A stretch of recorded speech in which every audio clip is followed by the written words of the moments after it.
Happiness Isn't Brain Surgery with Doc Snipes. This podcast was created to provide you the information and tools Doc Snipes gives her clients so that you too can start living happier. Our website, DocSnipes.com, has even more resources, videos, and handouts, and even interactive sessions with Doc Snipes to help you apply what you learn. Go to DocSnipes.com to learn more. Hi, everybody, and welcome to Happiness Isn't Brain Surgery with Doc Snipes, practical tools to improve your mood and quality of life. Today, we're going to be talking about 10 ways to eat for happiness.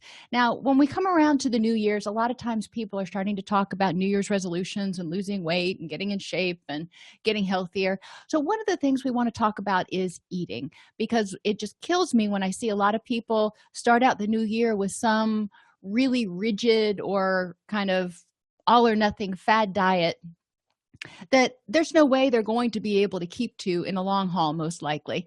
And then they get 3 weeks into January and they're just like, you know what, screw it. So let's talk about ways to eat in order to support your mood, support your health, and support your well-being. The first thing I want you to see, and it's not important that you know all these terms, but I want you to realize that tryptophan is a protein.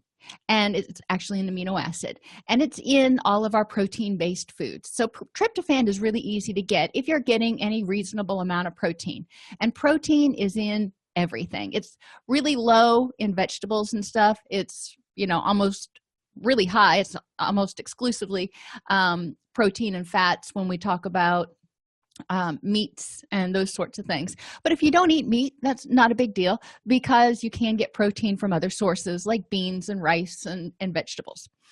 So tryptophan is taken in and it's converted using iron, magnesium, calcium, vitamin B6, and folic acid. These are all vitamins that need to be acquired. Well, they can be gotten from a multivitamin, but they're a lot more effective if they're acquired from your diet. And a lot of these are more prevalent in vegetables and grains. So tryptophan, using all those things, is broken down to make 5-HTP. And we've all heard of 5-HTP because you can buy it in the store. And I'm not recommending that you do that. I'm just saying you can.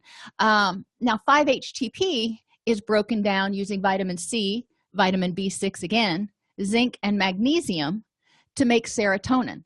And serotonin is one of those brain chemicals that we know is responsible for helping us feel calm and happy and at peace with the world. When you don't have enough serotonin, though, it's more than just your mood. Serotonin impacts like every body system. It can start causing gut and heart problems. You have 80% of your serotonin is actually in your digestive system. So if your serotonin gets wonky, then you can start to feel depressed, but you can also get constipated. Or if you get really stressed, you can get, stress symptoms in your gastrointestinal system. You can have sleep problems. If you don't get enough serotonin, you can't make melatonin, which is what helps you get to sleep. So not only are you wound up and have difficulty winding down to go to sleep, but you don't have that sleep chemical or enough of it to give you good quality sleep. Another problem, if you don't have enough serotonin, is you'll have cravings for carbohydrates, alcohol, and maybe even certain drugs. So your body's trying to get the building blocks it needs in order to release these chemicals. When we eat carbohydrates, sugars, and starches and things like that, our body releases serotonin and dopamine, which are two of our really feel-good chemicals. So if your body's not making enough serotonin, it's going, I need more. So it starts craving carbohydrates because it wants to tap into those reserves. If you eat the carbohydrates, then your body's going to tap into the reserves and start secreting a little bit more. But what happens when you run out? And fibromyalgia and other pain conditions are also linked to a deficiency in serotonin. So, our pain tolerance, our pain threshold goes down as our serotonin goes down, which is one of the reasons why people, when they're depressed, tend to feel like they hurt all over and things feel more achy. Well, it makes sense because serotonin isn't there to modulate that pain response. So, kind of to sum it up, we need serotonin. It is a big boy in our neurochemical makeup. We need it.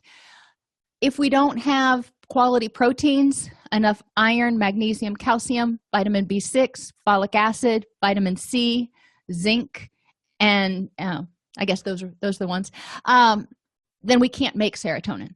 So it's important to have a good diet, not to just be eating coconut oil and coffee or whatever the case may be. So being aware of what you're eating, try to eat a nice, colorful diet. So what do we do to eat for happiness? Unless there's a medical reason, consider not eliminating any food, just moderating it. If you love something, if you prohibit yourself from having it, then guess what's going to happen? You're probably going to crave it more. So for me, like chocolate, I love chocolate and coffee and soda, and I love a lot of things that are not good for me. I try not to keep them in the house. If I have them in the house, then I'm more likely to mindlessly eat them and graze on them and eat them when I could have chosen a healthier option. When I want chocolate, I will go to the grocery store and I'll get a candy bar, or I'll get a pack of M&Ms or whatever will satisfy that craving. I have that little bit, it's gone, I'm done, we're good. And I'm not going to sit there. I don't get a 5-pound bag of M&Ms because I know I'll eat the whole thing. I just know that. So I get a regular size.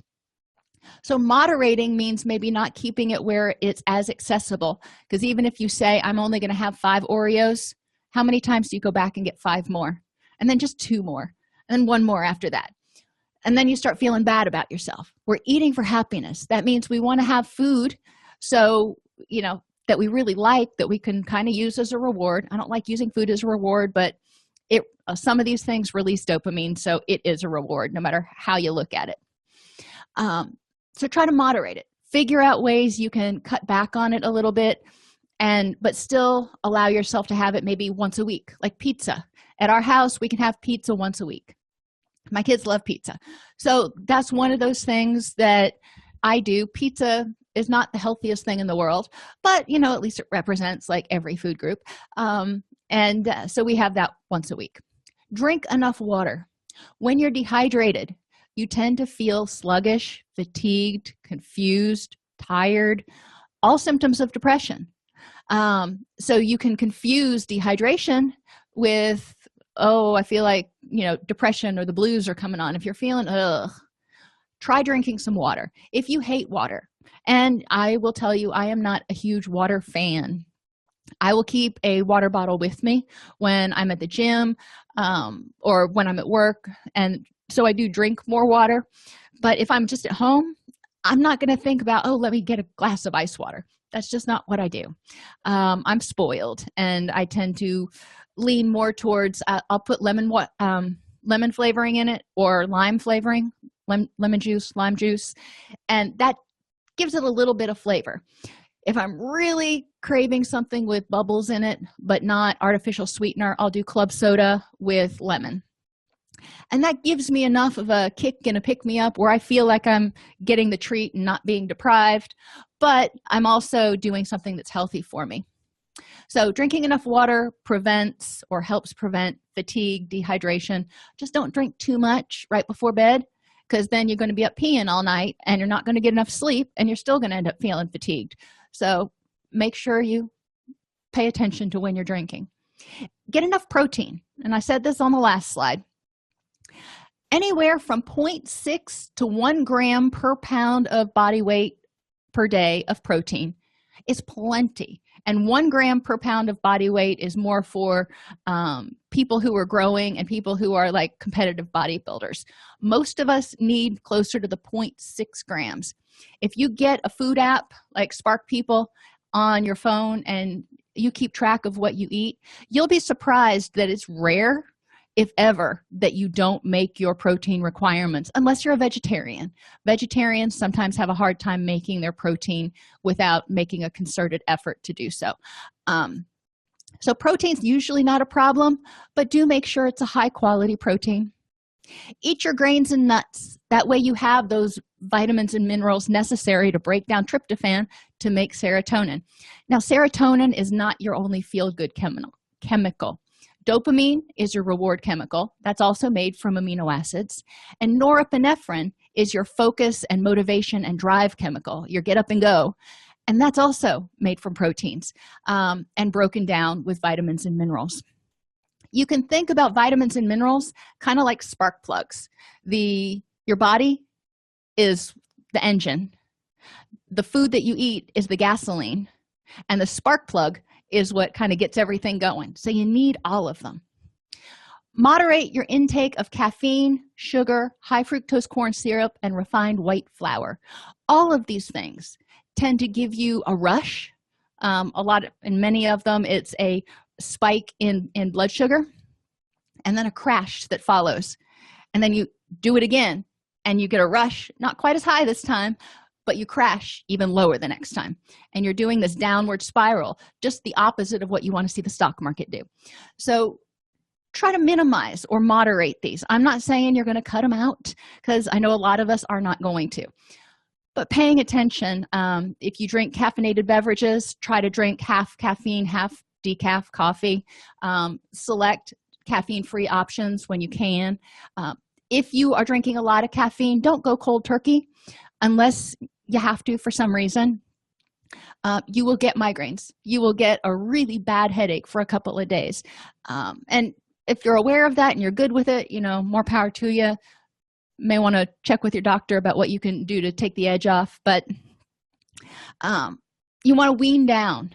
Same thing is true for sugar, high fructose corn syrup, and refined flours. Our brains actually change in response to what we eat. So when people go cold turkey off of these, they actually go through a withdrawal period that results in cravings and depression, because their body's used to having all these things coming in, the sugar and the corn syrup, that triggers the release of dopamine. Well, when that's not coming in anymore and triggering the release of dopamine, that happy feel-good chemical is just staying all locked up, and people are going, oh, I don't feel so hot. So the take-home message from that is, don't go from 0 to 60, or from 60 to 0, however you want to look at it, overnight. Gradually reduce things. Like if you're going to cut out high fructose corn syrup, then start buying products that are not made with high fructose corn syrup, like ketchup. That's one of your, and barbecue sauce. That's one of your big offenders. Jelly. Look for things that are made more naturally. Try to choose alternatives instead of high sugar foods, and get whole wheat flour and whole wheat breads instead of white breads. Eventually, hopefully, kind of wean off the processed grains, but slowly. That can be like August that you're worrying about doing that. Just start out by trying to switch from plain old white bread. You can look online at the glycemic index and the glycemic load of different foods. What you want to do is try to stay away from foods that are going to that have a high glycemic index, that are going to spike your blood sugar. Get enough omega-3s. Omega-3 fatty acids are helpful for depression as well as pain and aches and those sorts of things, because I know I'm not in a good mood when I hurt. And after I hit 40, it seems like every year I get a different ache or pain somewhere. And, that's just part of, aging. The system's getting a little bit older. But increasing the amount of omega-3s keeps things moving more fluidly, and reduces pain somewhat, reduces some of the inflammation, and it has been shown to have an effect on your mood in a positive way. Another tip, get creative. If you're thinking, oh, I don't want to eat healthy because that's just rabbit food. That's what I hear around my house all the time. Get creative with what you do.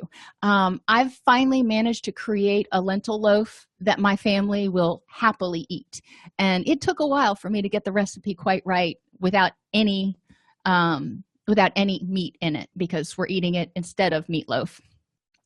But if you get creative with your cooking, even if you're eating meat, so you can start using different spices and trying different recipes, you have a surprise in store every time you eat. And most recipes that you find on Food Network or all recipes, they're really pretty easy to do and really pretty easy to follow. So experiment. Even if something sounds a little odd, I tried a sweet potato soup recipe a few weeks ago that I wasn't sure that garlic and ginger would really go together that well, but it turned out fabulously. So there are different options, and you'll be surprised at how many different ways you can use foods. I've discovered 17 ways to use sweet potatoes besides just baked now. Savor your food. Eat mindfully. Instead of eating while you're watching TV or while you're doing paperwork at your desk, I'm guilty of that one. Take time and sit at a table and focus on what you're eating. When you're getting your food, get what you think you want and then put half back, or think about what you think you want and then only get half if you're living in a family, and that would be frowned upon to put half back. But if you put half back, most likely you're not going to go back for seconds anyway. But if you do, then you're only eating as much as you would have in the first place. Another way to look at it, close your fist and look at it. That's about how big your stomach is when it's not all stretched out. Next time you go to a restaurant and you get a big old plate of spaghetti or something, hold your fist up next to it and think how many times your stomach has to stretch to accommodate all that. And you'll realize that we're probably eating more than we need to. Use a salad plate. Trick your brain. If you're using a salad plate, which is smaller than a dinner plate, and you fill it up, your brain thinks you're fuller than if you just have a little bit on this huge plate. Another way to trick your brain is to have multiple colors on your plate. For some reason, when the brain sees multiple colors, it feels like it's getting more food. If everything is different shades of white and brown, it's all just kind of bland, it blends together, then your brain's just like, that wasn't very much food. So the different flavors may trick your brain. They're not exactly sure why doing that makes people feel fuller faster, but it does. And turn off the television. There's nothing wrong with having a great conversation over dinner, but also try to focus on what you're eating. And television tends to engage our minds, so we're not focusing on what we're eating or the people sitting at the table with us. So try to turn that off. Remember that when you eat, it generally takes about 20 minutes from the time you get full for the signal to go to your brain that you're full. So if you're scarfing it down, and again, I'm guilty of this, having 2 children, it was you need to feed the child and then you eat and you hope you can eat your meal before the child starts screaming again. And most parents have been there. And even before that, I ate faster than I probably should have. But if you eat that fast, then you can eat 2, 3, 6 times as much as you really needed to eat before that signal gets from your stomach to your brain. You can eat in 20 minutes, you can put away a lot of food. So slow down. Cut food up into manageable bites, and try, an experiment. Try to see how small of a bite you can take and still get all the flavor of it and joy and enjoyment out of eating it. Obviously, you're not going to take a little micro bite, but you can probably take much smaller bites than you are right now. Consider drinking green tea. There are chemicals in green tea that are supposed to help with anxiety and depression. If you tend to be a little anxious anyway, you might want to go with decaf green tea. But green tea also has the added benefits of having polyphenols in them, which are really helpful for getting rid of some of those free radicals and anti-aging and all that kind of stuff. So green tea is a good thing. I like the peach flavored green tea, instant green tea, because I don't really like straight green tea. But that's a preference, and my daughter drinks straight green tea all the time. And don't eat until you're stuffed.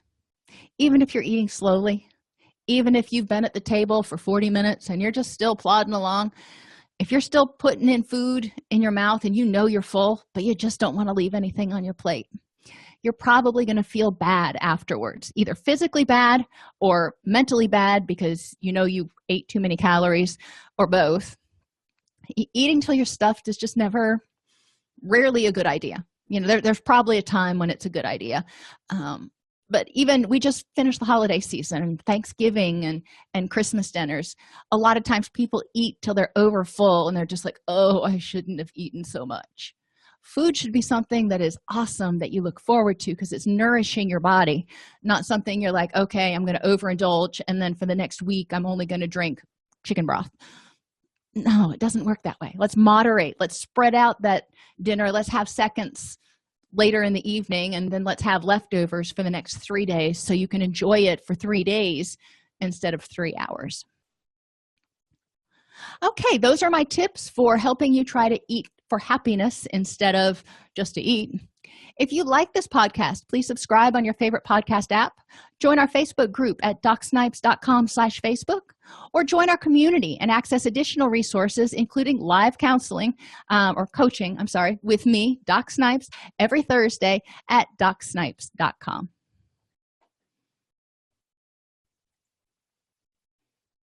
Thanks for tuning into Happiness Isn't Brain Surgery with Doc Snipes.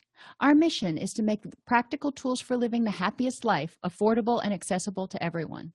We record the podcast during a Facebook Live broadcast each week. Join us free at docsnipes.com/Facebook or subscribe to the podcast on your favorite podcast player. And remember, docsnipes.com has even more resources, members-only videos, handouts, and workbooks to help you apply what you learn. If you like this podcast and want to support the work we are doing, for as little as $3.99 per month, you can become a supporter at docsnipes.com/join. Again, thank you for joining us, and let us know how we can help you.